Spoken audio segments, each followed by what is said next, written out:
There you go. That's at least it's on now, so it's going to be a bit better. So. Yeah. Is anyone telling whether it's actually whether the sound? No. Let's assume so.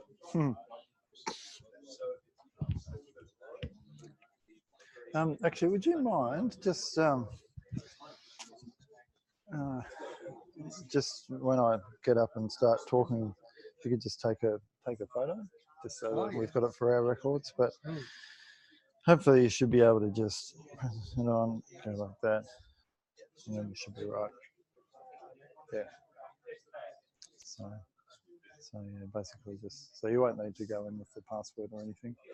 So if you have a Samsung, just grab it, you just put it on that way, slide that one into the middle, bingo. Yeah, cool. Thank you.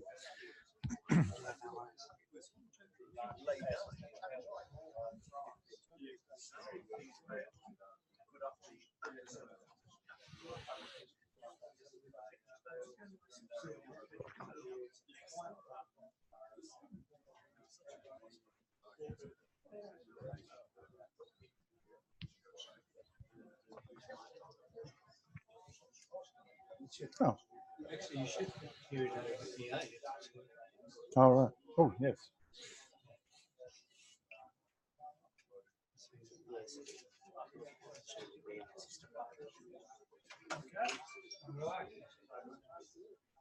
So we're ready to go. Do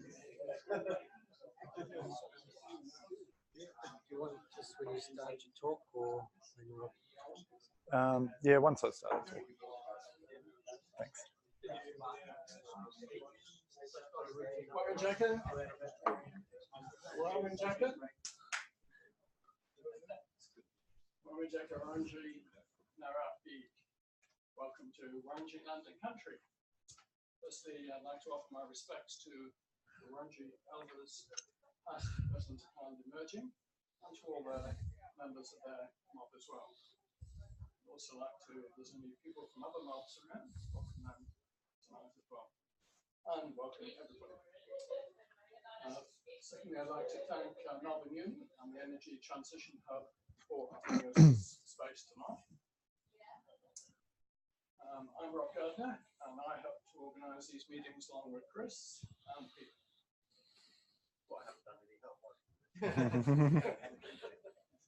And if you want to help on organising future meetings, we're always looking for volunteers or good ideas for future meetings as well.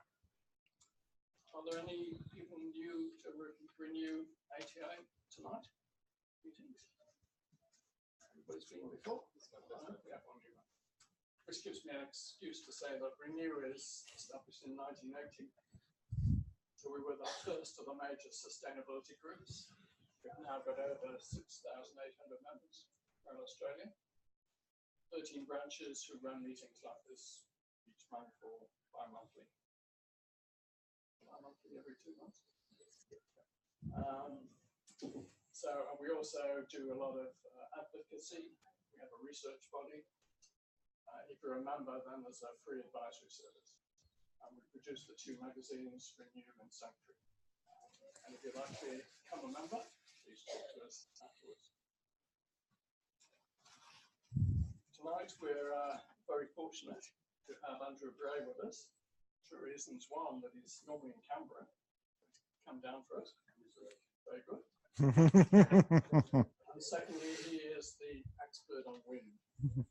So the founder and chief executive, or some other title, of the Australian Wind Alliance. So the box, yeah. So we couldn't get a better person to talk to us about wind. So I think I'll do me, and I'll pass you straight over to Andrew. Very good. Thank you, Rob. Thank you very much, and I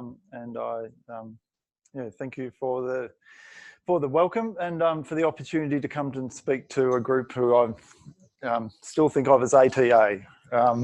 One day it'll occur to me that the name has changed and I'll move on, but it was ATA for a very long time and fulfilled a really important role in popularising you know, renewable technologies to the point where they were no longer alternative. So of course you should move on, but I just have to move with the times.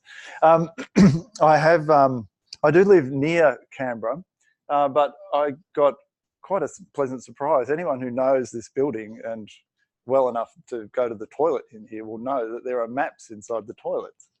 One of those maps is of Lake George, which is just up near Bungendore, in sort of, you know, east of Canberra, and that's actually where I grew up in Melbourne.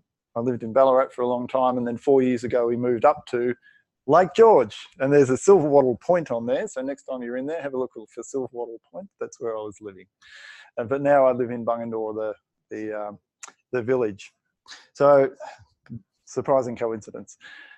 So look, we've got a bit of time to talk through stuff and for people to ask questions. So I do have a bunch of slides that I'll go through, but I'm very happy to take this as a very informal kind of session. And if people have questions along the way that you want to ask, then feel free to pop them up as I go, and I'll try to answer them as we move through. Just a quick word about where I've come from. As I mentioned, I was in Ballarat for about 15 years, and while I was there, I became part of the sustainability group up there called Breeze, that did a lot of work in sort of solar and household, solar hot water and efficiency and that kind of work, as well as advocacy things. And there came a point in my involvement with it where, you know, many of us have that kind of oh shit moment where you sort of think, you see a particular graph or whatever it happens to be, and you realise that climate change is a real thing, and it's a really important thing. So I left the job that I was doing, which was teaching music at the time, and I started volunteering with Breeze, doing advocacy sort of work. I eventually made my way into a campaign 100% Renewable, which was running for a few years, which eventually morphed into Solar Citizens. And from there, I took on running this organisation when it started out at the start of 2013. So we've been going about 6 years. Now I better get my thing happening. There we are. So the Wind Alliance, we're a community advocacy group for wind. So in that sense, we sort of sit a bit in between the community and industry. So we're a member-based organisation. People are free to join up as members for the princely sum of $20. And our members tend to be out in the regions, so out where the wind farms are. So there, you know, we have a lot of farmers who, in fact, the picture on the top left is a good one. It's a bit kind of fuzzy, sorry, but yeah, and some of our members are like small businesses, contracting businesses in the area who service wind farms. Other ones are landholders, you know, who have wind farms on their property, and just, you know, more environmental people as well. So a bit of a mix of people, but essentially we grew out of a sense, particularly here in Victoria, that you know, this is sort of 2011-12, when the Bray government came in and introduced their planning laws around wind farms, which were incredibly restrictive, and it was sort of clear that there was a real threat to the whole idea of wind energy, and that there were, you know, quite powerful cohorts who were wanting to, you know, bring the thing to a grinding halt. And so the alliance sort of came out of that, and I think the thing that was sort of became apparent was that while the industry was perhaps doing a good job of building, you know, new kit and generating clean energy, they weren't always doing the community stuff as well as they should. So in a sense, we, you know, have a role which sort of encourages industry to do better. The industry is a really broad beast. You know, there are some companies that are really professional. They do their community engagement well. You know, they're upfront, honest. And there are others who are, you know, a bit more on the sort of cowboy end of the spectrum. They just get in there, sign up some contracts, get out again. And it's important that the whole industry sort of raises the bar. But at the same time, we promote wind as a technology and as a source of clean energy. So we have a few things that we do, but we've been doing it for about 6 years, and yeah, that's where we come from. So in terms of the things I'll cover tonight, 4 main sort of areas. The first one, the community benefits of wind for regional Australia. That's pretty much our core focus. I'll talk about some research we put out last year, which was sort of summarising some of that stuff. Then I'll get more onto the, the graphs and stuff, which I'm sure there's a lot of graph lovers here tonight. I love a good graph myself. The current state of wind in Australia and internationally. A few sort of future directions, no one's got a crystal ball. I'll just chuck out a couple of, trends that I'm sort of seeing. And finally, the role of wind in an almost 100% renewable scenario. I think it's, really any sort of discussion about renewables, whatever it happens to be, really has to be looking at what's the role of this technology or this, whatever it is, in decarbonising our economy. That's what we're all here for. And that's why we often do our focus on community stuff. It's really to the end goal of decarbonising our economy as quickly and as urgently as we can.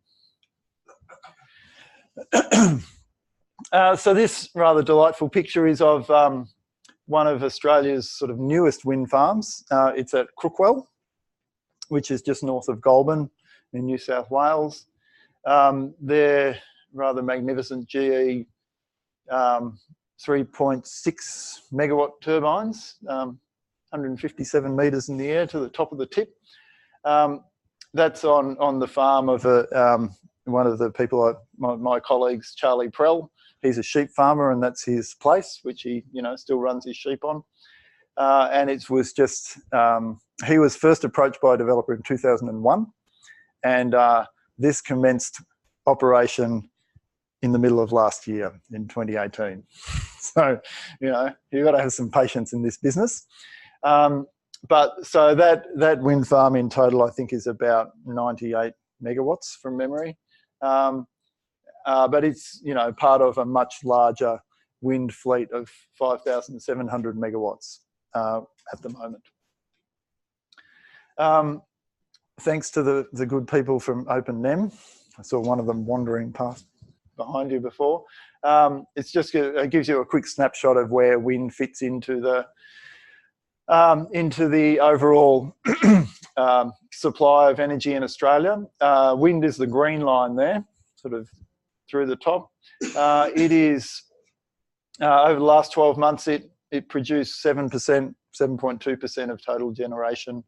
A tick under hydro, which was going quite hard for the year and produced 8%. It's unlikely to this year, I would imagine. And solar, 5.6, that's rooftop and large scale combined. There was an event that some of you may have been at where Jay Weatherall spoke at the end of last year, and I bravely got up and said that wind was, the third technology behind coal and gas, and in front of solar. And on those figures, you would say I was right, but it turns out that solar is sort of edging up with all the new solar farms that are coming on. So it's a bit of a neck and neck race. Gas is going down. And gas, that's right. We'll catch up with that one before long. So, so this was the report. Oh, sorry about that.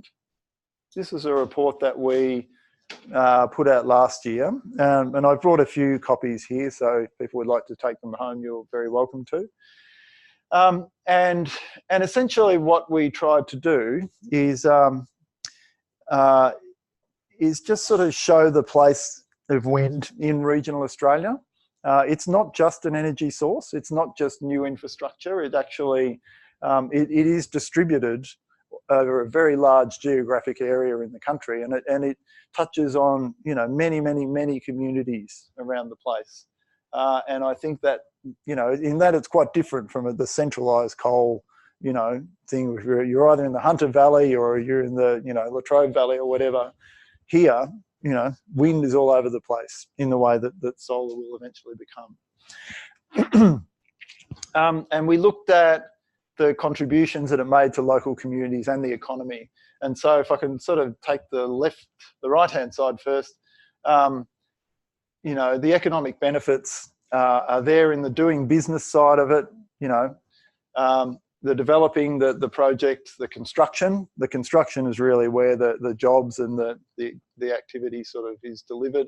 But then the operation, it goes for a very long time. You've got wind farms that are expected to go for 25 and now 30 years lifetime. And so you've got ongoing jobs for that whole time. So there you've got direct jobs that are generated in all those phases. You've got indirect jobs of servicing the direct ones, and in local places, the economic activity it's unparalleled for many of them. You know, if you think of a small place like, say, Warborough, out near Ballarat, that's like a sheep farming and cropping place of, you know, a town of 500 people. Agriculture is kind of its thing. While that wind farm was being built, all of a sudden there was all this extra stuff that came in, you know, money-wise, that just had never been there before. And also Ballarat businesses, you know, particularly once you got to the contracting businesses and concreters and that kind of thing, there's massive work in there. And that's the sort of way in which, you know, if you want to popularise what you're doing, you have to show what's in it for people. And you know, the economic benefits are really quite there and you know, not to be ignored. Council contributions in Victoria, wind farms pay money to councils, not in all states, but certainly here. And so those, you know, the economic activity of those, and I'll sort of look at some of the numbers in a second. You know, you measure those in the billions. It's huge amounts of money, really. But on the other side, and this is something that we have a bit of a focus on in the Alliance, is that it's really important that there's people in the areas have a sense that the economic benefits are distributed equitably. And if they feel like, you know, that guy who's got them on his place gets all the money and you know, I've still got to look at them here and I don't get anything, that's been the recipe for a lot of those problems. And I think looking back really fed into some of the stuff that we saw from those Baillieu wind laws. You know, back in those days, there was no sense that money was shared. You either got it or you didn't get it, and that created a lot of losers. And you know, losers got crabby and they got onto the Premier and said, "Get to it," and he did. So to share the community benefits around effectively is a really important thing, and that's something we sort of really encourage the industry to do as well as they can. So some of the ways in which I do it: community enhancement funds, setting up you know, regular payments each year into a fund that can be distributed to community activities. Co-ownership, co-investment. Some of you may even be Hepburn Wind members, but that's you know, it's a hard road to hoe to set up a whole community, you know, community-owned and operated venture. But some wind farms are now starting to offer ownership things, you know, for small parts of larger commercial projects. Payments to host landholders can be really important for farmers, and payments to neighbours is a newer phenomenon that's becoming much more regular in wind farm projects. So just to give you some of the sort of numbers, and this was, you know, these numbers are basically 12 months old now. There was a hell of a lot of, something like 2,000 megawatts of new capacity was being built at this stage last year that's now completed. So some of these sort of a little bit out of date, but current wind farm construction projects could deliver an estimated 1.6 billion in economic activity into the regional economy, and that's not adding up all the total project. You know, this is a $500 million project. That's just looking at the bit that goes into the regional economy, which is perhaps 20 to 30% of that total, and adding those. That was Australia-wide, yep. Well, those were the ones that were being built last year, and at that stage, 2,000 megawatts have been. Sorry, that was during the construction period. Yep. By the way, this guy Leo was doing concrete stands up near Inverell for the Sapphire Wind Farm. It's a slightly unconventional picture to put on the front of your wind industry report, because every graphic designer is going to want to, have something like that in there. But I want to put Leo on there instead. So we went with Leo, giving us the thumbs up. Across the 25-year lifespan of existing wind farms and wind farms under construction, 700 ongoing wind farm jobs could contribute $421 million every year to the regions, and an estimated 10.5 billion to those communities over that time. So, the wind farms that were there, the ongoing jobs there are worth millions of dollars each year into these communities. That's my friend and colleague Charlie, who I mentioned before. He's very happy because he gets paid quite a bit of money for those turbines on his farm. But wind farms, at this point last year, wind farms currently pay an estimated $17.5 to $20 million to wind farm hosts each year through lease payments. With the addition of wind farms currently under construction, this figure is estimated to rise to between 27 and 30 million. So that's really important, and Charlie is a great speaker on the benefits of, as a farmer, the benefits of having that regular, dependable, weather-resistant income every year. And so at the moment, as you'll know, New South Wales is in drought. And pretty much the entire state is in drought. But if you go back to Charlie's place, that's not a bad looking, that's not a bad looking kind of paddock, that one. And because he's been able to reduce the stock that he runs on his land to suit what the land is able to do. He's not under the sort of pressure that he has been to keep running it just to keep paying the bills. There are times he's able to employ a couple of people to do his fencing work, to do the regular sort of farm maintenance and that kind of thing. And it actually means his farm can be run in a much more sustainable fashion that much more suits the seasons that he's getting. Oh, sorry. And of course, the money goes to groups like the Renewable Men's Shed. There's just not enough pictures of people when you talk about wind farms, we've found. So I've just put a lot of them in there. Boko Rock is the wind farm that's near those guys. This is a picture of a group at Taralga. Taralga, again, is in my sort of neck of the woods, near sort of out from Goulburn. And they're recipients of the sort of annual round of gifts from the Community Enhancement Fund. Now I think I've got another, yeah. So the thing about these Community Enhancement Funds, as I mentioned, there's something like $2 to $3 million going into these funds every year in towns across Australia. But a really important thing to know about, anyone who's lived in a country town will know that a lot of the work that gets done there is done through the volunteer sort of network. They're part of the Lions Club, or they're the Rotary Club, or the sports clubs or whatever. And the time and energy that people put into their communities and their towns are kind of what keeps them ticking over.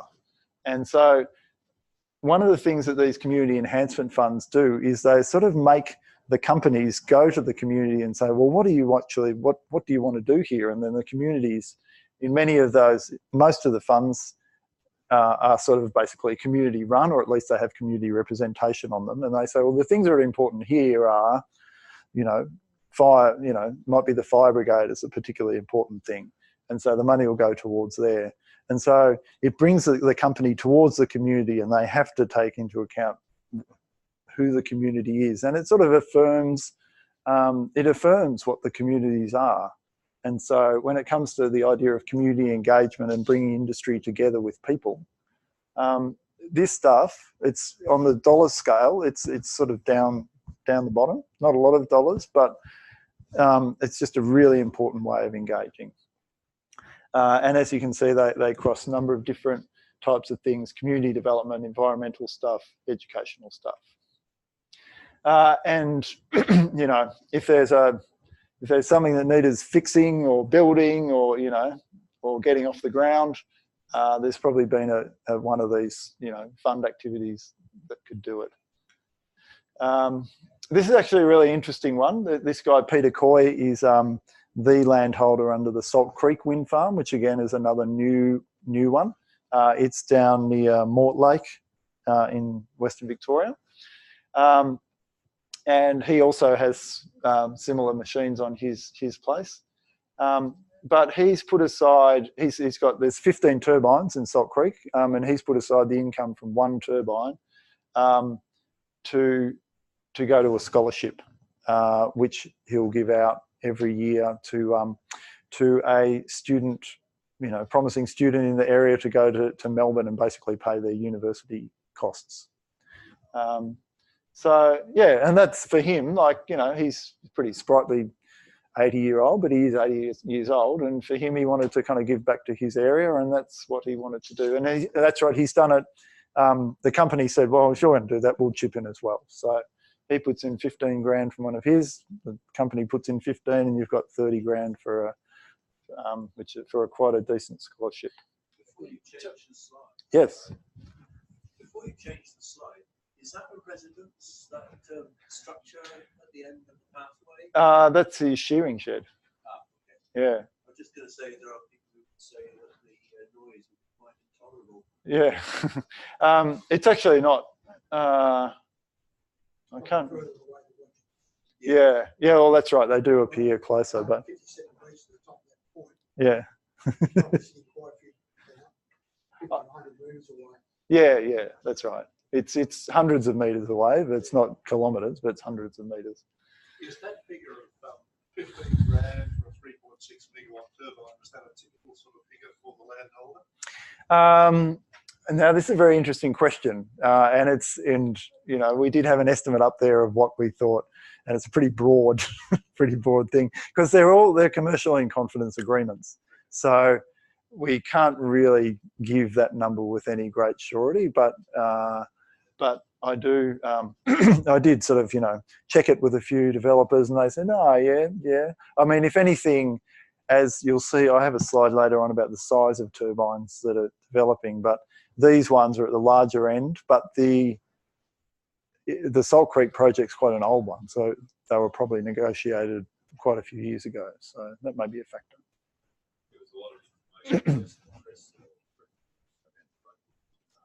Okay, yep. Right. Also, anybody that's within 4 kilometres of the turbine gets free electricity. Yeah, and look, these neighbour arrangements are done in a number of different ways.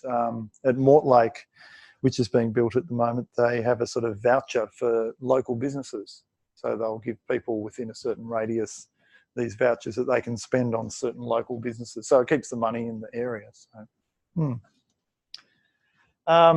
Yeah, and look, we, you know, had a go at trying to get as many different places as we could that had been part of these, you know, community fund things, and it took us quite a bit of work. So extending the benefits to ownership, I sort of mentioned briefly before the Hepburn Wind example, but the WindLab, and I'll mention WindLab a bit tonight because they're a very interesting company. They're one of only two Australian wind companies, the other being Infigen. They hit on a slightly new approach to development, largely because one of their main developers actually lives under the Capital Wind Farm, and his family has land there, and so they've got a lot of the turbines on their land. So he sees it from the sort of landholder perspective, but he was also a developer and had seen a particularly nasty community reaction on one of the projects he was with, and he just sort of thought, look, there's got to be a better way for us to do these projects, because we're going into these communities and people are, trying to sort of lynch us. And so what he did with this one, so Canoa Bridge is just sort of outside of St Arnaud, just a bit to the north of St Arnaud. People know that area. As you can see, there's not a hell of a lot there. There's certainly not that many houses. And they went there and said, look, we're looking at putting up a wind farm in this area. We don't know where it's going to be, which is pretty unusual, because mostly until then, and we're talking here 2014, 15 maybe, the general rule was developer goes in, secret squirrels away, talks to that person, but he doesn't talk to you because you're in the valley. You've got the hill, so I'll talk to you. And actually, I might even sign an agreement with you to say you can't talk to him because I don't want him to know about it. But you see each other down the pub every Saturday, and of course you're going to talk about it. So what the hell? So development was often done in a slightly underhanded way, and in a way that promoted distrust. So this one was quite different. They went in and they held a public meeting, which is like a almost a suicide note, and said, everyone come along. This is what we're going to do. If it's on your land, we're looking at this kind of money. If it's not on your land, it'll be something more like this money. If you're nearby, over to you. What do you expect out of this? And they sort of put it together in a much more collaborative way.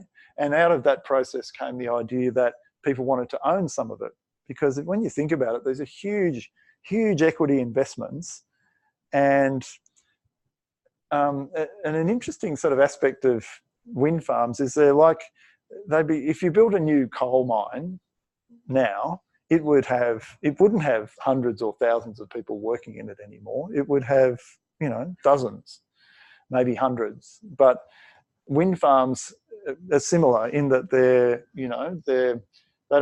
have maintenance crew, but they don't have a huge maintenance crew. They're remotely monitored.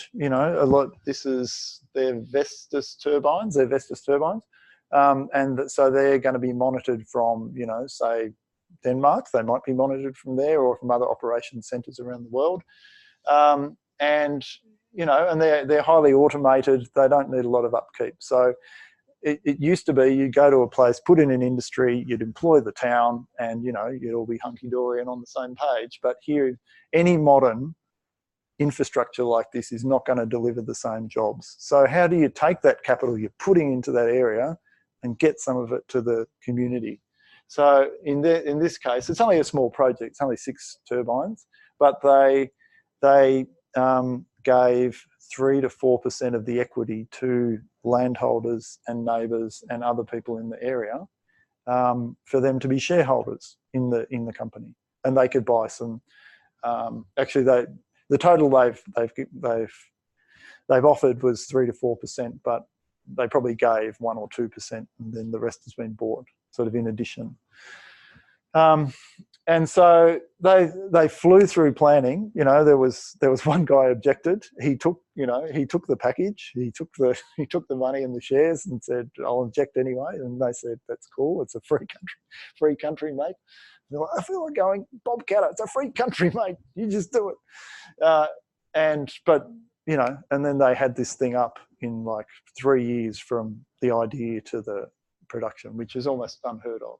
I mean, as I say, it's small, but it moved very quickly. Actually, before I do that, I'll also mention the Sapphire Wind Farm in Inverell, northern New South Wales, in Barnaby Joyce country. They are also offering a share ownership in that project as well. So it's starting to become something that gets taken seriously. So roughly what sort of capital cost per 3.6 megawatt? Actually, do I have that? No, I don't. Yeah, it'd be around that. I mean, interestingly, 7 million. Yeah, 6 to 7. I often think back to, in fact, Hepburn. When it was built, it was like a $12 million project with 2 turbines. And as I understand it, I think the capital cost has sort of fallen to the point where each turbine is still worth about $6 million, but it just generates twice as much energy. And that's why the cost of power is coming down. When you say 6 or 7 million, that's Yeah. not just the cost of the turbine, the entire project. Yeah, sort of the project divided by the number of turbines. So there you've got the grid connection, all the other bizzo. Yep. $2 a watt. Is that right? Yeah. Yeah. Is the grid connection a big limitation in siting a wind farm these days? Yeah, massive actually. Yeah, I mean, look, I think project development, you need a good wind site, though even that's becoming less so, as we'll discuss later on. Good wind, good transmission, like you want to be close to the wind farm. Charlie Prell's farm, the one I showed before, has a 330 kV line running right through the middle of it. So it was a very good place to start. That's why they came knocking on his place in 2001. And they're the sort of two key things, you know. Then you've got issues like, you know, how many people are nearby and stuff. But yeah, that's why you've got this great corridor in Western Victoria underneath that, you know, 500 kV line going down to Alcoa, because of the transmission and the spare capacity, and that's becoming for a number of projects, that's holding them up at the moment, because they're sited in a place that might have a connection, but even then the connection is quite full. There's a lot of other projects all wanting to get into it as well. Are there any solutions to that? Yeah, well, someone needs to get out and start bolstering the capacity. So, and that stuff is in, there are lots of recommendations for that in the AEMO integrated system plan. They've got a couple of, you know, first cabs off the rank. The South Australia to New South Wales connection is one of them. I think the bolstering the Queensland to New South Wales interconnector is another one. But so there's a few of those things in there. It's pretty clear kind of what needs to be done, but the sort of test around assessing the benefits of a large project like that are really cumbersome, and they should be much quicker. So, you know, cutting down the bureaucracy, throwing some dollars into it, getting it done. Yeah, they're talking about upgrading the line to Mildura. Yeah, and that's yeah, that whole section from Ballarat across to Horsham up to Mildura and then back through Shepparton, they now refer to as the rhombus of regret.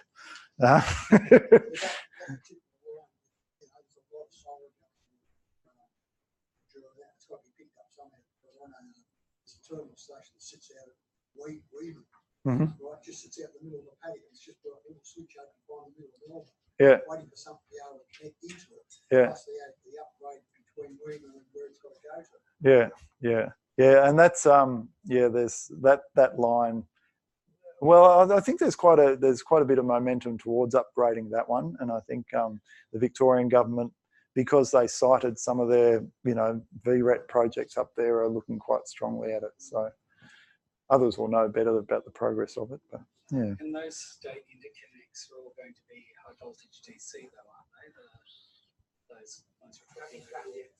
Nothing planned yet, but that would be the most likely technology given the stability issues and synchronization between the grids problems. So that's not going to help the wind along the way very much at all, because they can't tap in.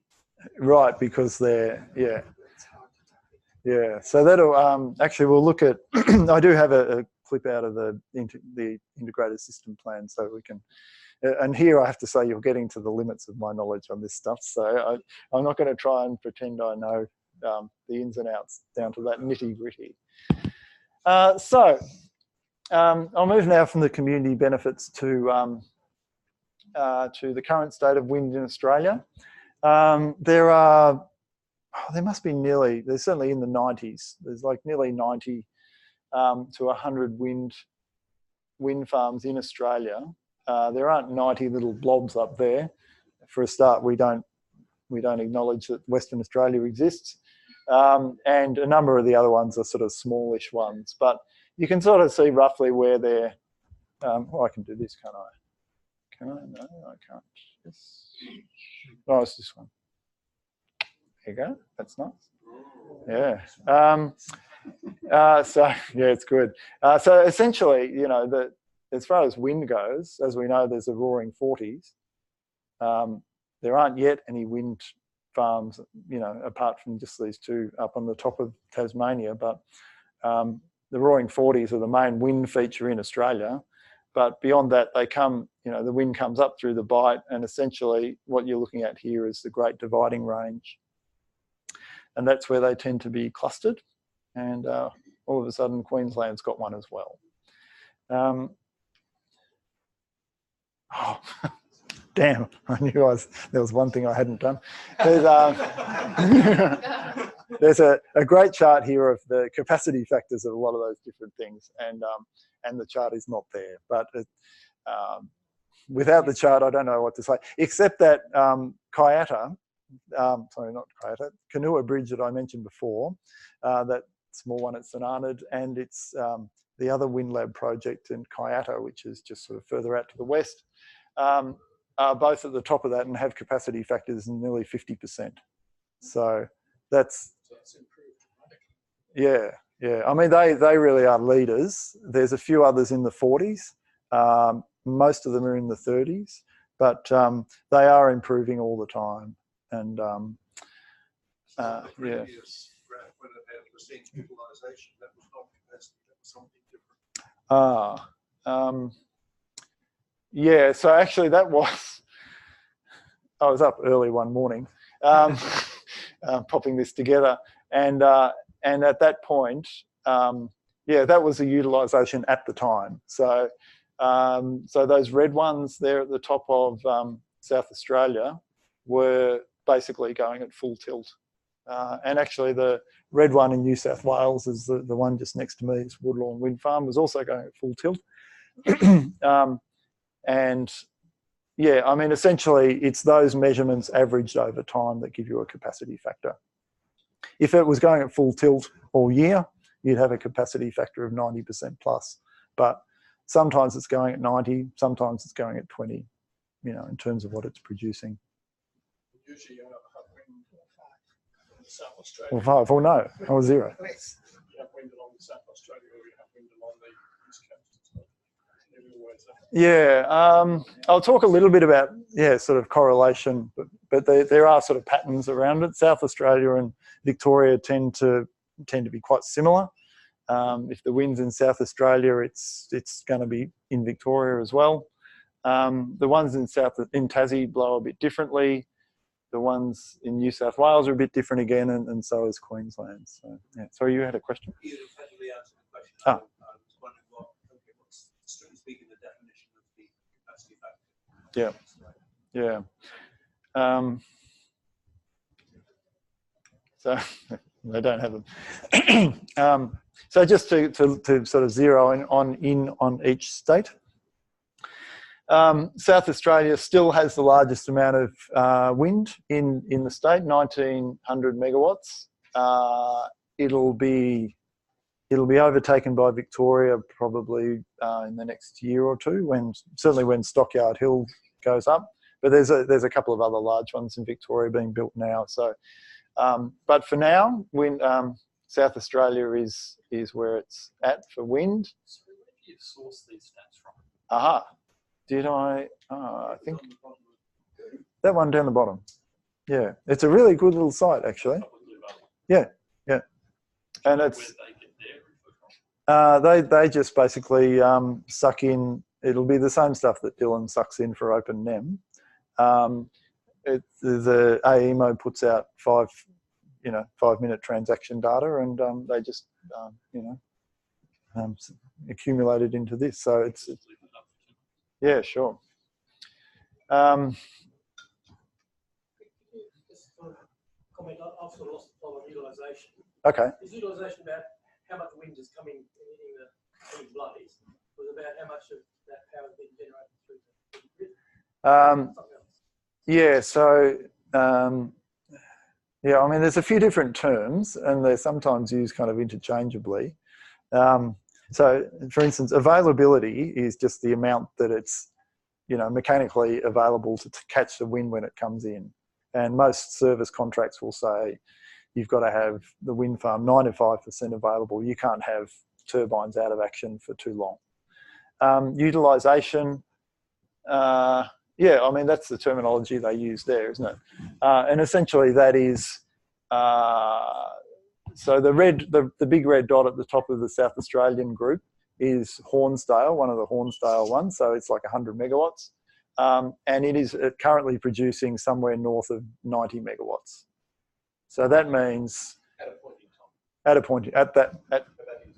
10 to 2 on Saturday morning. 10 to 3. Actually, it's 10 to 4 because it's in Queensland, non-daylight saving time. Yeah, so that's effectively what utilisation is. And then the utilisation sort of factor taken across a period of time is a capacity factor across that period of time. So if it was producing 90 megawatts, it's 180. Yep. What's actually causing the loss of 10? It's because the wind isn't blowing hard enough, essentially. Yeah. Yeah, there may be a couple of turbines out of action. Yep. I mean, I think they measure. There's an interesting thing at the moment, which is some of you will be aware of, called marginal loss factors, where they look not just at what comes out of the generator, what of the wind farm, but it tries to measure how much of that electricity actually makes it to the demand centre. So if it's on a weak bit of network and everything else is trying to get into it, and not all of that output can make it to the demand point, then you don't get paid for it all. So that's quite a. And they've just adjusted a lot of those down, largely because the network is not actually able to take the amount of renewable stuff to go into it. In this case, you know, how much demand? Oh well, there is I mean, we've built a lot of wind farms, but in the scheme of things, was at 5.7 gigawatts. You know, there's like 55, 60 gigawatts of total capacity in the NEM, generating capacity. So it's only a fraction of the total amount. So there's still quite a bit of demand even at that time of the night. So yep, South Australia. There you can see the 3 Hornsdales up the top there. Some of those ones were in fact, I think they were all supported by the ACT government's scheme. But essentially there's that little ridge from the mid-north there, and the Snowtown ones as well, and a couple of others scattered around. Victoria, as I mentioned, there's the line from Melbourne, sort of Geelong through there, and there's going to be more built just in this little hole here. But as you can see, they're all sort of Western Victoria. It's a Western Victorian thing, wind by and large. Bald Hills is down there as well, and those two there in Tassie, and they'll come back into our story later as we go along. But yeah, so you can see Victoria now has 1,700 megawatts, so it's catching up to South Australia. New South Wales, basically there's my neck of the woods down there. That's Lake George. Go into the toilet and check it out. That one's out at Broken Hill, Silverton. And I learned an interesting thing. That's a 200 megawatt wind farm. It's quite a big thing. But because of the weakness of the line, it can only produce up to 70 megawatts. And if there's a solar farm out there as well, and if it's generating, the wind farm can actually only go up to 50 megawatts. So they've got some serious work to do there. Pardon me? Does that money get used in Broken Hill? I'm not sure what the demand would be. Yeah, you'd think so. There's actually a couple missing here, I'd have to say. So Charlie's one, for instance, isn't in there yet. That's sort of tucked in that little bit there. There's another one. There's a first one's gone in this spot in sort of central, sort of more down there, Mudgee, Bathurst. one called Badangara. I know it's up towards Wellington, but there's a few projects in the central west that are being built. And then there's these two new ones which have just been commissioned in the last year, White Rock and Sapphire, which between them are 440 megawatts. So I actually got a bit of a surprise when I saw New South Wales has that amount of wind power, because they're late on the scene, I can tell you. They've really, they've got a lot of catching up to do. And Queensland, you know, has one. There you go. And it started generating last year. It's not even fully commissioned yet. So long way to go in Queensland, but there are Cooper's Gap, you might have heard, is just sort of Toowoomba. Toowoomba's somewhere there. That's going to be the largest one in the Southern Hemisphere when it's completed. It's 450. And Goldwind's got another project here, which is like 800 megawatts. Whopper. That's the whopper.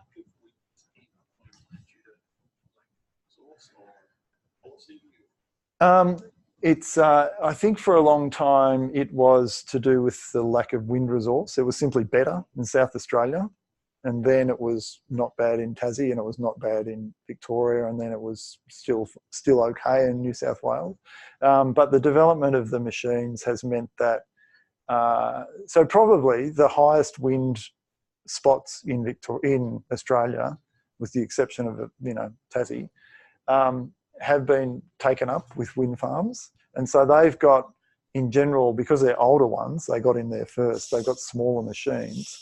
But they talk about wind in sort of classes. So an 8 metres a second average speed in South Australia, a rule of thumb that I sort of work with, which is probably pretty rubbery, is 8 metres a second in South Australia, 7 metres a second in Victoria, and 6 in New South Wales. It sort of, seems to peter out a bit. It is rubbery, so don't go quoting it. But they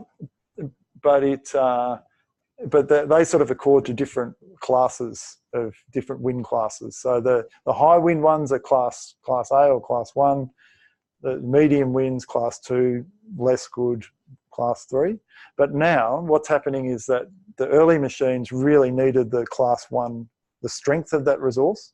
Whereas now the really bigger ones actually need lower wind speeds. They're up much higher and they move more slowly, but they're optimised to work in lower wind speed things. So now places like Queensland, which were considered not really very good for wind, are suddenly really good. Although it's still pretty tough anywhere above sort of Cairns, Catherine, all that. The top end is extremely marginal, even for the new turbines. Yeah. So that may be the northernmost point, you reckon? Oh, actually, I think there's one that's the solar's almost completely inverse, of course. But yeah, right. Yeah. I think there is another one north of that one, actually, a NEON one. Yep. Do you know what the long-term plans for that are? Because I believe what they're installing at the moment is about $150 million worth, but they plan on putting in about $2 billion. I will get to Kennedy. I've got some slides which I did put in there. I know they're in there. 752. Good. Okay, we're doing all right. So that was. Oh, and here it is. So in 1996, the average turbines, or the sort of size of the turbines, or the capacity of the turbines that they're installing. And here, actually, before I do this, I will acknowledge that a lot of these slides come from Wind Lab presentations.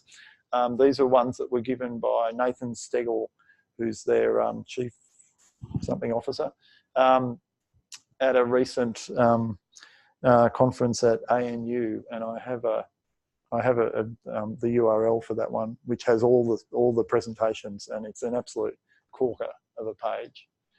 And so Nathan's put all these slides together, and they're really the best summary I could kind of find, so I pilfered them with his blessing. So the typical turbine sizes that were being installed in Australia in 1996, look, there weren't even that many installed there, but they were 250, 500 kilowatts. They're not very big machines. And as the years, go on, what have we got here? 2000 and so these ones, Chalicum Hills is sort of somewhere around about here. Ararat, that's like 1.2s, I think they were. 2009 was Warborough. These ones here will be sort of your Hallett wind farms, sort of around the mid-north of South Australia. So they're sort of 1.5s or 2 megawatt. Often, a lot of those ones were Senvion or whatever the Suzlon ones, machines. And then you can see it sort of just goes up and up and up. Where are we here? 2013. So 2013 was probably, that was MacArthur. They were the first sort of 3 megawatt ones, and there was 140 of them. So that made the average for that year. Doesn't matter what else was done. And yeah, you saw other ones. Again, these Senvion 2 megawatt machines were just everywhere for a while. So they brought it down.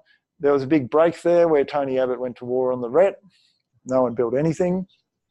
And then when we popped out the other side, we're getting 3 megawatts, 3.3, 3.4, 3.6s are the ones we're building at the moment. And the ones that are being developed, the proposals that are going in and getting approval at the moment are for 220, 230 metre tip heights. And those ones will be 5.3 megawatt machines, 4.9 megawatt machines. So that's happened very quickly. You're supposed to start to see if that goes ahead. Yes. So I went to school down in Mentone at St Bede's, and my sisters went to Star of the Sea College. And it's a common mistake. People call this wind farm Star of the South, Star of the Sea. So it's don't confuse it with the Catholic Girls' School in Garden Vale. Sorry.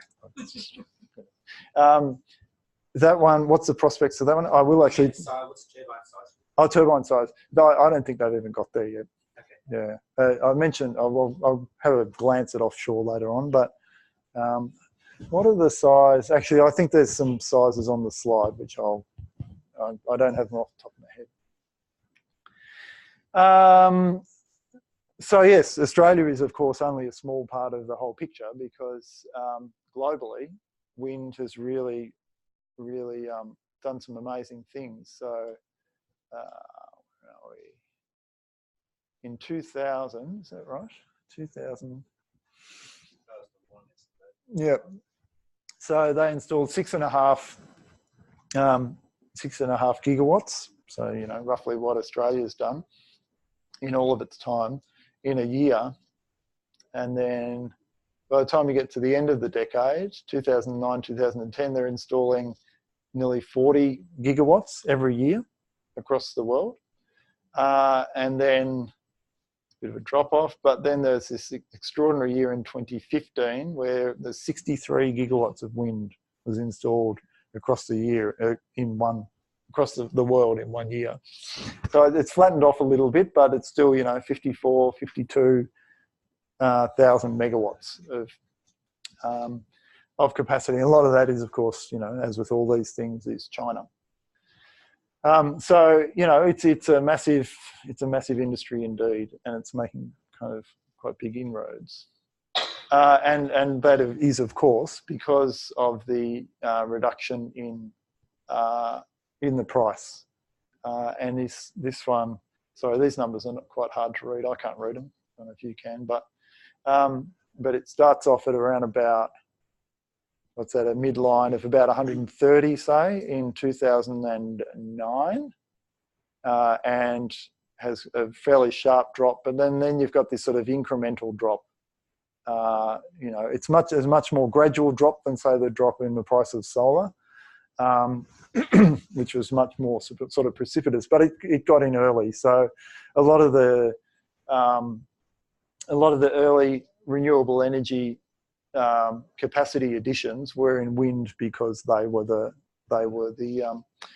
most price competitive ones, and continue to be in many areas. So what's the unit there? So 130 watt. So this is US dollars per megawatt hour. Oh, Yep. and the amount, you know, now we're down to sort of $50 a megawatt hour, and that's US dollars, sort of, you know, an international measure. It's amortised over the expected life of the year. Yeah, so that's kind of roughly how they would work it out, is the cost of the project, you know, divided by the amount of, and the cost of operation divided by the amount of energy. So again here, so what might happen in the future? You know, it's crystal ball stuff, but Nathan put this slide together with a couple of scenarios.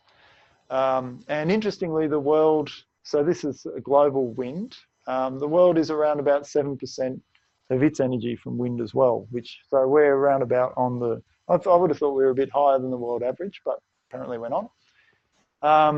And he's come up with a few scenarios here. The sustained one is, and here, you know, we go back to the additions. How much are we building each year? If we were to keep building 56 gigawatts, around about what we're building now, the bottom green line, with about a 30% capacity factor, getting back to what we were talking about before, you would see by 2040 we'd be about 15% of wind. If we bumped up the amount we were building and kept it at 65, with a higher capacity factor, we might start to approach 20%, blue line. Or if it was, you know, if we really went gangbusters, in 20 years, we could be getting 25% of our energy from wind. I mean, these are just, you know, straight lines, but to give you an idea of what could happen. What might happen in Australia? The recent history will tell us. It's anybody's bloody guess. But the green parts are up to the present day. I think that's right. One of these numbers over here. Installed capacity, yeah, so that's about 5 gigawatts at the end of the green line there. It's about where we are now. 7% of consumption. 2021, he's put in it that we basically double in the next 3 years the amount of wind that we have. And those numbers are pretty solid, actually. They're basically ones that are either being built at the moment or you know, so close that they may as well be. So, you know, in 3 years' time, we could expect that wind has actually doubled its amount and it's supplying 15% of. Don't tell, you know, I don't know, Barnaby Joyce this, but wind could be supplying 15% of our energy, and the lights may still stay on. But you know, if energy policy really kind of kicked in and we started taking the thing seriously, we could be at around 40% by 2040 ourselves. So here, look, I'll sort of skip through these because I want to spend a bit of time on the scenario a bit at the end, and I'm probably sliding out people a bit. But these are out of the integrated system plan. Some of you will be familiar with these. They're maps of the renewable energy zones where you might see wind and solar. And when I presented at this ANU conference a few weeks ago, we'd seen this picture like 3 or 4 times. And I wanted to focus on the community benefit stuff. And I said, okay, here's this picture again. But what I want you to think of is, who are the people who live in these places and what are the places they're like? Because you really need to, you can't just think, is there transmission there? Is there good wind resource there? You have to think, who are the people there and do they want to have the amount of wind and solar we're putting in there? But anyway, for the purposes of this one, it's really just to say, essentially, it's going a few places where we don't currently have wind. You know, this spot up here, I'm not sure what's going on up there. Maybe it's all solar. There's a few further out west of New South Wales and a lot more in Queensland, particularly up in the north. Whoops, daisy. But essentially it's following a few more, definitely some more in Tassie. but following the same kind of patterns of where they are now, following the wind resource basically. You know, and it's taking into account basically a doubling of demand through you know, electric vehicles and need for charging of electric vehicles is the main increase in demand there. And there's a very fuzzy zero in on New South Wales. So here's the offshore wind one. So what are some of the things, you know, beyond, we've been mostly looking at the onshore stuff, you know, with just sort of wind farms placed near transmission lines in windy places. What are some of the other things that we might start to see? So offshore wind is one of them. And again, this is one of Nathan's slides. So internationally, currently there's 19 gigawatts installed of offshore wind out of a total of 540 gigawatts. So it's quite a, it's you know, still in its infancy, you'd have to say. However, the cost reductions, you know, as with all of these technologies, they just happen so much quicker than anyone realised they were going to. So in Denmark, so these are 2016, but in Denmark and in Holland there were these two auction processes that led to prices of $67 a megawatt hour US and 77. So it's still quite a bit more than what we'd pay for wholesale prices here, but it's you know, it's zeroing in on it, that's for sure. And so there are a range of things that will impact that: proximity to shore, seabed depth, wind strength, project scale, and connection cost. Can really vary significantly. I don't think Australia has, and I'd stand to be corrected here, but perhaps the Star of the South people will know this better than I, but I don't know that we have the sort of shallow depths that they have around Europe, that are near our load centres in Australia, but I could be wrong. I mean, essentially, my understanding is the reason why offshore hasn't really taken off here is we just have so much land. And in fact, a lot of the developers here are from, you know, Scotland or South Australia or South Africa or, you know, from Britain or Germany, and they just can't believe, you know, the amount of land here. And so such good wind resources on so much land, why would you go offshore for the extra cost? But if the costs keep coming down like this, and we get to a point where we've built, you know, as many onshore ones as we want to in the places where the people are, then maybe it becomes possible. These ones? Yeah, so they're better. They're better than onshore ones in that they operate in the 50s and 60s% capacity factor, but they're not, you know, it's not 80s or 90s. So it's you know, significant, materially larger than onshore ones. But as you know, in that slide you didn't see before, we do have wind farms that are operating, you know, they're putting out more power per megawatt each year than Liddell. Liddell doesn't manage 50% capacity factor anymore, whereas these things will give you 50s and 60s. So it's a bit of an improvement, but not yet enough to justify the extra cost. It is vaguely anti-correlated though, isn't it, with the onshore? And maybe it is, yeah. I don't know, I couldn't say, but yeah, that's the case? In many places it is. I don't know whether the Australian resources are like that, but that's in the UK, that's one of the big advantages of the offshore is that it's very different to most of their other supply. Okay, yeah, that's interesting. Okay, we'll look at that thing. Yeah. I heard there's a problem with the government not releasing sites offshore to allow. Yeah. I don't know the full story on that one, but yeah, it seems that certainly this is Mark Butler's take on it, that, you know, there's something sitting on Angus Taylor's desk that he's not, you know, he's not pushing forward because, you know, we don't have the sort of structure to allow the explorations, you know, offshore. Yeah. So I don't know what that is, but there would appear to be something he's not doing, and I think he's got other things on his mind right now. Isn't there another big unknown Australia a lot deeper than the conventional area where offshore wind is currently installed. Yeah, well, that's what I was referring to before. I think a lot of the Australian shelves drop off quite quickly in a way they just don't around the British Isles and Europe. Floating.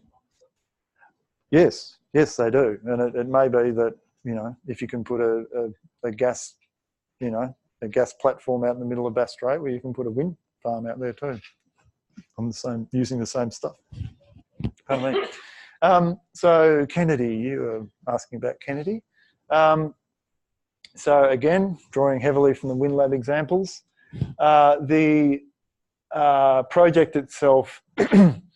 So the interesting part of this one is that we're now seeing more solar and wind co-located, just sort of as a matter of course. And I think some of the companies are perhaps just sort of dipping their toe in the water and having a go, seeing how it works and if they can make it go. The Kennedy Energy Park project is the first one that's gone straight in with a wind solar battery sort of setup. So it's 43 megawatts, 12 turbines of wind, 15 megawatts of single axis tracking PV, and 4 megawatt hours of storage. Ownership, blah, blah, blah, blah. But essentially it's their go at having it, seeing if they can make this work. And as you were saying before, it is really a sort of test bed for a much larger project they want to build. But the interesting part of this is that the capacity at the top, they've got 60 megawatts of generation, but because of where it is, and this gets back to the grid discussion we were having before, it's on a skinny little bit at the end of some line somewhere, and they've only got 50 megawatts that they can put into it. So what they've chosen to do is overbuild the capacity, and then that way they can maximize the amount that they're getting through that line. If they only have to come up with 50 megawatts, they can have a capacity factor, if you measure it in the 50 megawatt thing, that's much higher. And between the wind, solar and battery, they've got much more going into this line, because that's how much they've got access to. They can't put in any more even if they wanted to.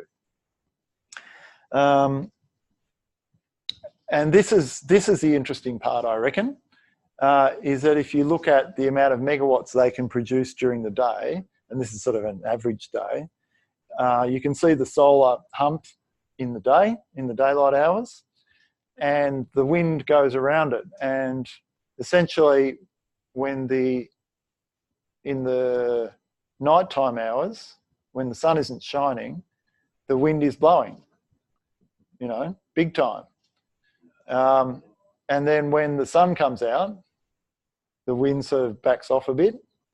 And the bit that's sort of interesting, and that presumably is where the battery slots in, is just that little bit there from, like, you know, 5:30 to 7 o'clock or something. And then you just pull out your 4 megawatt hours or whatever it is in your battery, and you stick it in that hole. And then you've got a firm 20 megawatts of output from, you know, 24 hours. So that's, so they could then go to market and say, I will give you 24/7 power of, you know, 20 megawatts. It's not a huge amount. As I say, it's more a test bed thing. But that's, you know, well, but what about when the wind isn't blowing and the sun isn't shining? Well, you know, where's the problem? You've got either the wind, or you've got the solar, or you've got the battery to stick in that little bit. Oh, but you need, you know, you need battery backup for every bit of your wind farm. Well, no, you don't actually, because, oh, hello. You don't, because you just need to fill in those little holes, because there aren't actually that many times when the sun isn't shining or the wind isn't blowing. Yeah. So look, in reality, it's more complicated than that. You're exactly right. But that's, you know, that's the way they'll model this, and that's the way they'll take it to market. And they would be able to offer a firm contract for that amount of power, which greatly increases the value of what they're producing. And so that, I think, is a real, in fact, did I have another slide on this? No, I didn't. That, I think, is a real sort of model. It's actually there. They are having some difficulties. I'm not sure what they are, just sort of completing the project and getting it up and going. But that, I think, is a sort of model for what we're going to see a lot more, is that you're not talking about building a wind farm so much. Oh, stop that. Or building solar. You'll build a, renewable energy generator, which has got those two things, and it'll have the battery part there as the glue in between the times when you don't have it. I keep wanting to get onto this. The other sort of bit that I'll mention is this proposal, which some of you will have heard of, for an Asian renewable energy hub. This renewable energy on an oil and gas scale is what they're sort of dubbing it as. 11 gigawatts, 11,000 megawatts of power they want to generate. And this map is from up in the northwest, in the Pilbara. And it's gone through a few kind of iterations at this stage, but essentially, as I understand it, they are all wind turbines. Those things there, row upon row upon row upon row of wind turbines. There's probably some solar panels in there as well. Is it that many panels? Yeah, right. Yeah, huge numbers, absolutely massive. Across 7,000 square kilometres of land. But what they're and essentially what they're saying is, if we put in stuff at that scale, we will be generating energy for like $20 a megawatt hour, and we can either put it in that'll allow us, the extra money to build a line to Indonesia and export it to there, or, as is looking more likely at this stage, the first stage will actually go to the Pilbara and power mines there instead. Again, looking back to the Kennedy thing, they're going to have this wind and solar complement to each other. So they're going to be able to supply quite firm amounts of power that they can guarantee will be available. And it'll be at huge amounts. And so they're also thinking, well, if we do that, we could even, we could be producing hydrogen. We could be exporting hydrogen through the northwest. So it just takes a whole different approach to it. And in a way, it's a nice little piece of marketing work there on an oil and gas scale. There's a whole lot of politicians that have suddenly put their head up and say, oh, I understand what you're talking about for the first time ever. It's like you've suddenly started speaking English, you people. So that is a really interesting project and one to watch. It's not going to move quickly. It's quite a big thing that has a lot of stuff, moving parts, as they say. But yeah. Do you have any idea how they're going to, what sort of line they'd use to transmit power to like Indonesia? It's a yeah. It's be an underground or undersea DC. No. There was a brilliant speaker that gave a presentation at the Energy Inspector, and he said the real plan is to produce hydrogen and send it overseas like and CSIRO got a process until they produce ammonia. Yeah. And then membrane that actually separates back hydrogen very easily. I think they've already got contracts with South Korea. Oh, okay. Right. There you go. Although the overall energy cost is still higher for transmitting it directly by electricity. So the high voltage DC cable is still very much on the cards. And the modelling I read a while ago was something like we could easily economically do up to a 50 gigawatt cable connected into the NEM. Wow. Yeah, that's right. You could start bringing it to the other side of the country. Yeah, so look, many things are possible.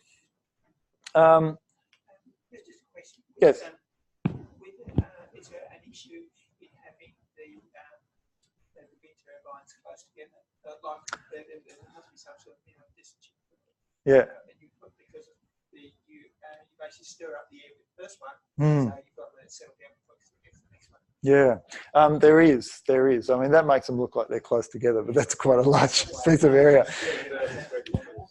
Yeah, yeah, it does, doesn't it? I mean, that's one of the things that they discovered at MacArthur Wind Farm. So there's, as I mentioned, 140 of those, and that's the largest number of turbines. Warborough has 128, but MacArthur, on a fairly flat expanse, I don't know if people have been down there and seen it, but it's, you know, basically just a sort of flat piece of land with a whole lot of turbines.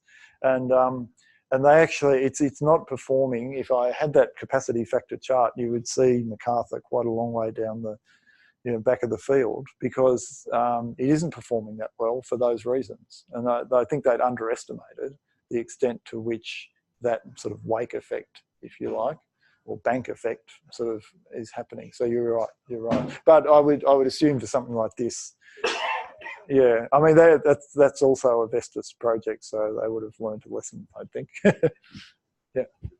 Something that's tenuously related. You were saying that the new high power turbines are going to be made possible by having longer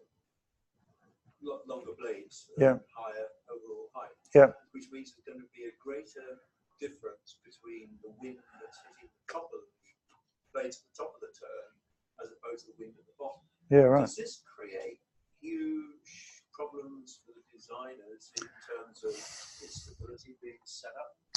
Yeah, I couldn't tell you.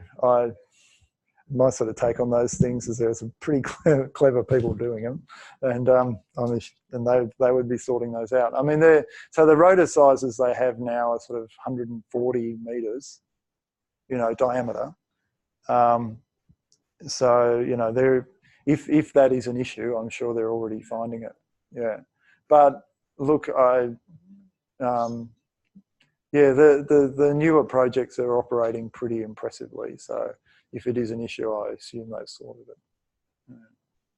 I might just quickly, if I could, because I don't want to keep you here all night, 8:20, but I do want to look at this because this future 100% renewable scenario, because I was remembering just before I came in that, you know, a number of you, and well, there may have been some of you were involved in putting it together, would know of the Beyond Zero Emissions 100% Renewable report.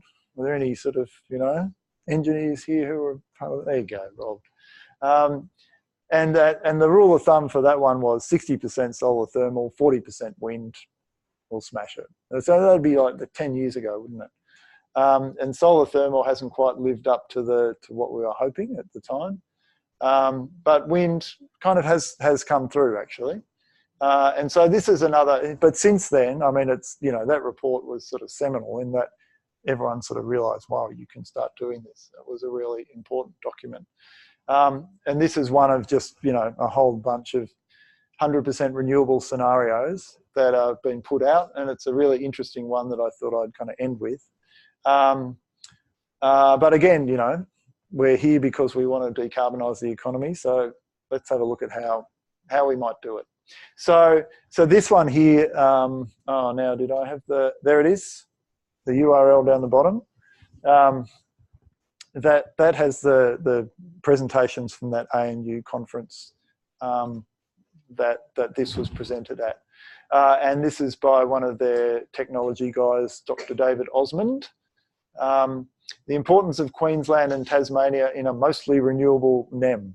So what David's done is he's got a few different things, constraints he's put on himself. NEM, he's going to look at the NEM demand as it is now. So he's not going to imagine any increased demand. He's going to say if demand stayed the same, you know, this is what we'd have. Hydro, there's currently 7.8 gigawatts of hydro, about 8% of the NEM. That's not increasing. We're not building any more hydro. There might be pumped hydro, but no more, you know, run-of-the-river hydro. So we'll leave it at that. And NEM wind, he's going to model it increasing from the current 5.7 gigawatts to 31. So quite a big increase there. And it would supply 54% of demand. utility PV would increase. So, you know, we're not thinking about whose backyard we're going to build it in. That's a different conversation. But utility PV would go from 2.6 to 16 gigawatts. Rooftop PV from 9.5 to about 30. So quite a large increase in rooftop. And about 21% of demand from rooftop. Interconnectors, he's just saying, look, the first cabs off the rank in the integrated system plan will do. And so it looks a little bit like this. Installed capacity, there's your, 30 gigawatts of wind. There's your 30 gigawatts of rooftop, bit of PV, bit of hydro on the bottom. And yeah, and this is what it's going to look like. And what he's done is, I've got this chart. No, I haven't. 2 sets of chart. The top one is installed capacity. So there'd be 90,000 gigawatts, 90 gigawatts of capacity. We currently have about 60, so, you know, about another 50%. And the bottom one is the percentage of demand. Yep. And essentially what he's done, it's quite this whole 15-minute presentation, but so I've left out quite a lot. But he's taken existing performance data from the different states and the different technologies and basically, you know, scale them up to the point where they're actually producing the amount of energy we need for that demand. So he's using kind of actual figures, performance figures. And state by state, they look a bit like this. The one on the left is the installed capacity again. The green is the wind. You can see there's quite a lot of wind in, quite a lot of wind in New South Wales, Queensland and Victoria. And here, you know, wind is producing about 60% in each of those, right across the NEM. New South Wales, Queensland, South Australia, Victoria, and hydro producing, you know, most of what Tas needs as it is doing now. Now this is the interesting one. So this again is, you know, you were pointing out that's, you know, these charts don't represent the way it always turns out, but across a year, and this graph here is, what is it? Average power level in megawatts. So the amount that's being produced in megawatts across a whole 12-month period. And this part here where solar is higher is the summer months. Then wind becomes more of a thing in the winter months. Hydro has to step in a lot more in the winter months. And the other thing he's done in here, and this is where the almost 100% renewable comes in, is he said other. So we're going to find some gap filler to stick in that bit where we're short on wind and we're short on sun, and we've used as much hydro as we can. So something else is going to be in there. Could be gas, could be, you know, who knows what it'll be. So, but anyway. So I'm pretty sure that the storage, because there's quite a large amount of storage in there as well, would be included in those. So that some of that wind and solar output there is probably coming back from your battery. And the one on the bottom is average. Yeah, so this is the net one, and in fact, what you're seeing here is where. Actually, sorry, I'll talk about this bottom bit first. So 6.7% of total generation come from other. So that's the bit that he couldn't power with the existing stuff. So not very much, in other words. So what's that? You know, 93.3% of the power is coming from solar and wind and hydro. And the other interesting feature is that 9% of the generation is spilled. So essentially you overbuild what you need, and it's actually economic from what he was working out to basically just dump some of that energy, which is exactly what we've been doing in Australia with coal for years. Every night there's a whole lot of coal running that we just never use. We, power up our hot water systems and, do whatever we can to use whatever we can, but we don't. So that was an interesting part, but the other interesting part, and this comes back again to those charts I was showing about where the wind farms are, is that he was interested in the generation deficit. So that's that part I'm talking about there in the winter, where you've got a generation deficit and you need some other source. But what he found was the correlation between the different technologies in the different states with that generation deficit. So in other words, the higher the point on this graph, the more important it is, or the more likely it is that you'll have generation at a time when you need it. So Queensland wind was often going at those times. So South Australia and Victoria might be quite still and cloudy, but you'll still get wind output from Queensland and solar output from Queensland. And Tassie in particular, the wind there, that was really blowing at a time when you didn't have the other resources available. So you can see that, the different states kind of work together in those ways. Yeah, but again, he was, if he's looking at a 100% renewable scenario, I thought, because he's only looking at some basic interconnector upgrades, I think he's sort of underdone the amount of transmission you would probably build if you, gotten organised to build that amount of wind and solar. And interestingly, the total cost of renewables, varies because you've got to look at it region by region, state by state, varies between sort of $50 a megawatt hour. This is, backed up basically for wind in Tasmania, up to, solar in South Australia and solar in Victoria, nudging $100. But the average there is much, much lower. And the cost of firming even that massive amount of wind and solar was about $25 a megawatt hour. So very interesting. Yeah, so anyway, here's the conclusions he was saying. So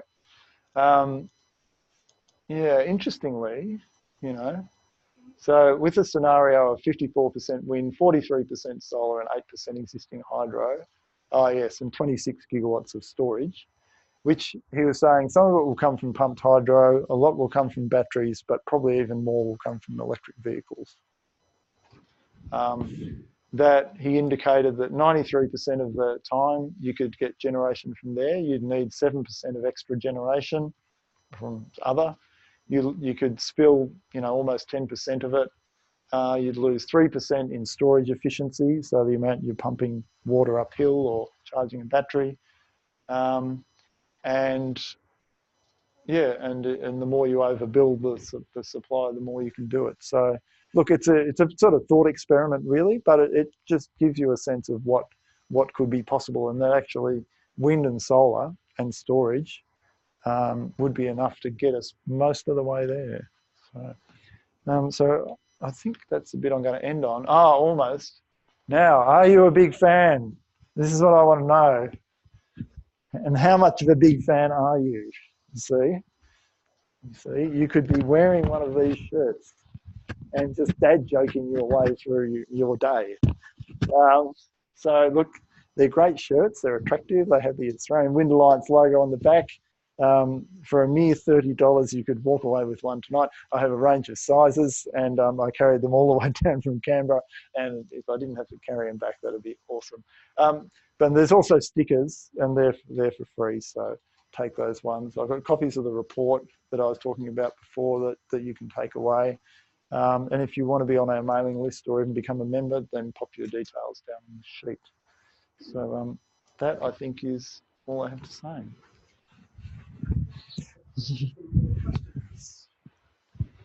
Yeah. A crystal ball. I mean, a crystal ball. We know that things are improving day by day in various sorts of ways. Mm. Can you guess over the next 5 years, say, where there might be some technical breakthroughs that would really help things? What they might be? That's interesting. I mean, storage or transmission. Yeah, I mean wind technology is sort of quite mature, and I think we have a good sense of what the possibilities are. You could expect that it might, incrementally fall a little bit more in cost, but it's not going to be, breakthrough sort of stuff.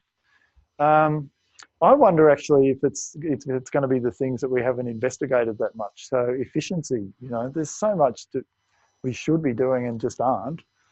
And we may have this massive electric vehicle sort of charging demand, but we may also reduce the amount we use on other stuff to the point where, it doesn't actually increase our net demand that much. Solar, look, at that ANU conference, Martin Green was there from UNSW, who's responsible for some of the greatest breakthroughs in solar, and he's basically saying, well, whatever it costs you to put a frame together and stick it on a roof, that's going to be the cost of solar. The stuff in the middle of it, it just will barely register. I just can't believe the way that they can keep improving it. It's incredible.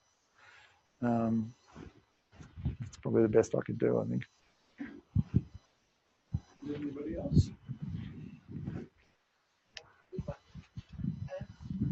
With all of this generation sort of spread all over the place, and some bits are very like with solar being very peaky. How do they manage to stabilise the whole system over the whole of Australia? It's all going to be sort of bits and pieces everywhere. Doesn't that lead to a little bit of instability in the system? Yeah, well, I think that's part of what they're having to cope with now.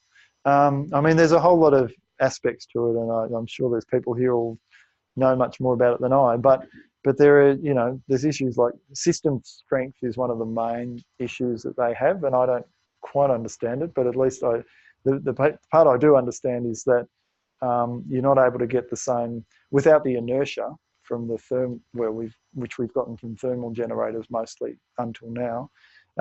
We are a bit undercooked on system strength, and so they're looking at things like synchronous condensers, which will allow you to keep that inertia. So that's one way in which they're addressing it. The frequency side of it, they're actually doing, and I think this happens more in like the States, is that they basically require wind farms to be able to produce their own frequency control, which they hadn't required of Australian ones until recently. So they're now. Actually, in Australia, it's been basically.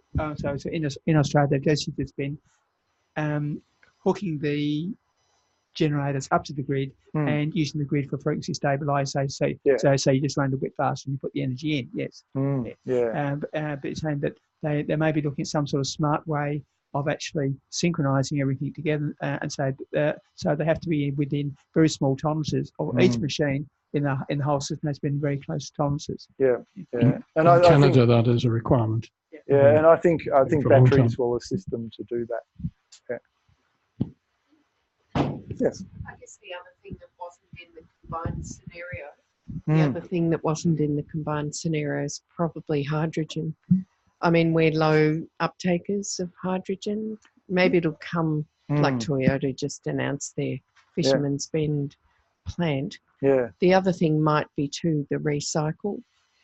Once we get batteries coming back, I mean, the actual cost will go down once we're putting a full circle economy lens over that. Right. So, I was at a presentation last night by Pat Conroy from the Labour Party, and he was hydrogen crazy, I thought. But they allocated $2 billion for hydrogen development. Wow. Yeah. So well, Arena have been putting money into it too. Yeah. So. And the other offshoot, the membrane was mentioned. Okay. But to have the ammonia link is also good for fertilizer. So this is where we have more of an ecological approach rather than just looking at electricity or even energy for that matter. Yeah. I've been quite sort of focused on that. But no criticism. Yeah. Any more?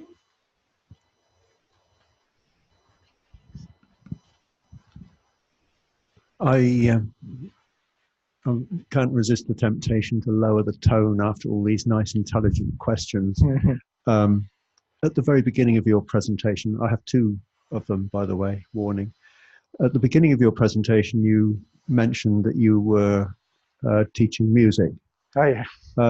Was there an omen pointer as to where you were going to go in that you specialized in the wind section rather than the string section? No, I never did. Was in the wind section, but go on, your second point. Answer not required. The other observation is an observation about the possibility of a high voltage DC interconnector. Is part of the motivation on this to remove the opportunity for certain politicians to warble on about frequency as renewable energy systems cause the system to collapse, as was the case in South Australia some time ago, according to one of them? Yeah. Sorry. Is building a DC interconnector? We suddenly heard when the South Australia interconnector got blown down, but these people blamed the renewable energy for exacerbating the problem. Yeah. They kept on talking about the frequency, but with a DC connector, of course, they wouldn't have the option of complaining about the frequency. I just think, so I was up in Tamworth week before, and I was talking to a guy up there who was, one of the kind of nationals. He was one of the sort of stalwarts of the party up there. So, and he'd just been doing a press conference with Barnaby. So he's, very much on the same page. And he was sort of saying, giving me all the stuff around how you really need coal. And if you have all this wind, it'll just stuff the system and, just the usual stuff. And it's really, and I said to him, look, the thing that gets me about this is you've got people, like some of the people who work in this place, the Australian Energy Market Operator and all the people running these kind of facilities, who basically, they go out there and they sort of perform rocket science every single day just to keep this extraordinary, 10,000 kilometres of grid kind of working in one piece and operating for pretty much everyone all the time. And then you get these numbskulls who turn up and say, oh, if you've got wind farms, it'll just blow the whole thing down, and people like that are just going to stop talking eventually, or no one's going to listen to them, or they're going to get voted out, or you can't actually answer. So I mean, there's smart people working on this stuff who will make it happen, and until now we've been in the situation where you've had dumb people who have stopped them from making it happen, and more they're just getting shunted out of the way, I reckon.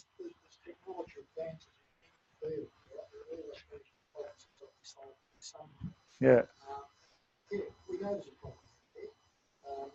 After those big rehearings, it can't take the way it's currently being put into it. That's major. Put on a coal-fired power station, can't handle it. No, that's right. It's not a solution to anything, to any question that anyone's asking. So, why don't you go to the people who know what they're talking about? Oh, look, that's right, exactly. Well, thank you, Andrew. That was brilliant. Thank you. I feel like I've slaughtered you with slides, so thank you. Just as a little thank you from us, and it's a little bit different because you can thank me by buying my t-shirts. she's all into wind, so we're going to give him a little solar cell. So this is a light. so it's a looky light. Very nice. So when the wind isn't blowing, That's you'll right. at The least be sun able will be to- shining. the sun will be shining, and you'll be able to. Thank you, And it's Rob. got a little battery in it. So Yeah. keeps- No, look, I've really appreciated the chance to talk to such an engaged group of people. So thank you very much, and thank you for your questions too. I enjoyed them. Thank you, Rob. Thanks. And the next meeting is, we're not sure where. Jane Morton of Climate Emergency Network Jane Morton of the Climate Emergency Network. is going Next time. celebration of the election mode. She's basically a psychologist, and she's looking at how to actually engage people in climate change, like we've been talking about it for so many years, but it's actually how to cut through to people. And she's had some success with Darabin, getting them to be a climate emergency council, and I think there's quite a few climate emergency councils now, and that can change their thinking around. So that's what it's all about. And the May meeting will be architecture related and buildings. More information to come.